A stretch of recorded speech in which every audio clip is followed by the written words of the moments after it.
तुम्ही एका सलूनमध्ये केस कापायला गेलात. जेव्हा सलूनमधून बाहेर आलात, तेव्हा तुमची केस कापलेली नव्हती, तर अजून जास्त वाढलेली होती. असं कधी तुमच्यासोबत झालंय का? पण असंच काहीतरी पुण्याच्या सिंहगडावरून बेपत्ता झालेल्या तरुणासोबत झालं आहे. पण हेच लॉजिक जरा उलटं करून वापरा. 20 तारखेला गौतम गायकवाड हा सिंहगडावरून बेपत्ता होतो. बेपत्ता व्हायच्या अगोदर त्याला दाढी असते, मिश्या असते. पण जेव्हा तो 4 ते 5 दिवसांनी स्थानिक नागरिकांना सापडतो, तेव्हा त्याची क्लीन शेव असते, डोक्यावरचे केस सुद्धा बारीक असतात. हे पूर्ण प्रकरण काय आहे आणि इतका फरक कसा पडला, हे थोडक्यात मी तुम्हाला सांगण्याचा प्रयत्न करणार आहे. नमस्कार, मी प्रतीक वाघमारे. जर पहिल्यांदा मित्राच्या YouTube चॅनलला आला असाल, तर व्हिडिओच्या खालचं सबस्क्राईबचं बटन दाबून घ्या आणि मित्राला असंच सपोर्ट करत राहा. मूळचा साताराच्या फलटण मधला गौतम गायकवाड हैदराबादमध्ये छोटे मोठे बिझनेस करतो.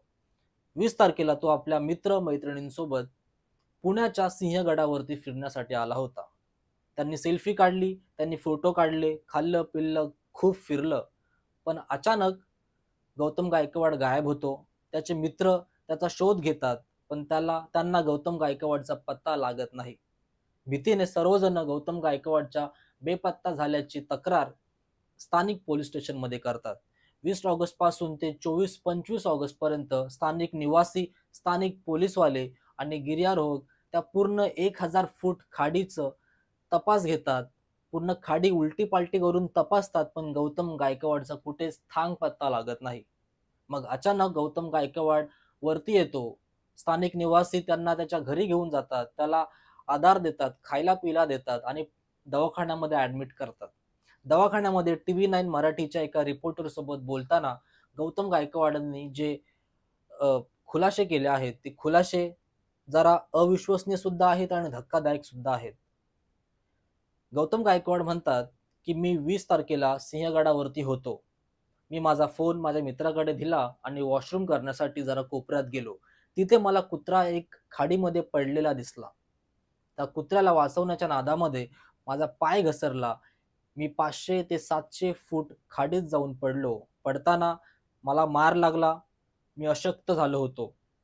वरती जाण्याचा प्रयत्न करत होतो, पण कातळ चिकट असल्यामुळे मी जितका वरती जाण्याचा प्रयत्न करायचो, तितकाच खाली सरकायचो.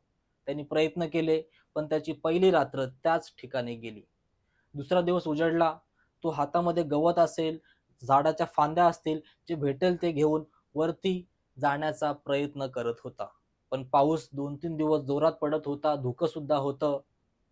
तो जितकं होईल तितका जोर लावून वरील माणसांना आवाज देण्याचा प्रयत्न करत होता. पण जोरदार वाऱ्यामुळे त्याचा आवाज सुद्धा वरती जात नव्हता. आणि त्यांनी हिंमत सोडून किंवा थकलेल्या अवस्थेमध्ये तिथेच 2-3 दिवस काढले. ज्या ठिकाणी तो अडकला होता, त्याच्यामध्ये त्या ठिकाणी अनेक किडे होते. ते किडे त्याच्या शर्टामध्ये, पॅन्टीमध्ये, दाढी, मिशा, केसांमध्ये घुसले होते. पण त्याच्या खिशामध्ये एक छोटी कैची होती. पाऊस पडत होता, चेहऱ्यावरती पाणी होतं.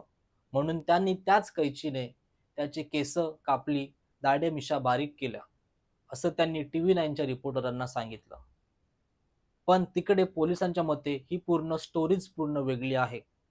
पोलिसांनी दिलेल्या माहितीनुसार गौतम गायकवाड यांनी त्यांच्या मित्र परिवाराकडून 8 ते 10 लाखांचं कर्ज काढलं होतं.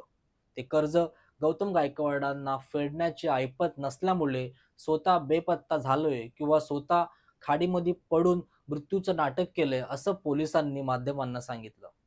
पण गौतम गायकवाडांनी असं काहीच सांगितलं नाहीये. गौतम गायकवाडांनी कुत्र्याला पकडताना पाय घसरून दरीमध्ये अ, पडल्याचं त्यांनी माध्यमांना सांगितलंय. पण तुम्ही जर त्यांचे फोटो बघितले, तर गौतम गायकवाड दाढी जसं का कोणीतरी क्लीन शेव केली अशी दिसत होती. खरं काय असू शकतं? खरंच जे कर्ज काढलंय ते फेडायची लायकी किंवा ऐपत नसल्यामुळे गौतम गायकवाडांनी त्या दरीमध्ये जाऊन बेपत्ता झाल्याचं नाटक केलं, की खरंच कुत्र्याला वाचवण्याच्या नादात त्याचा पाय घसरला असेल? काय झालं असेल? तुम्हाला काय वाटतंय?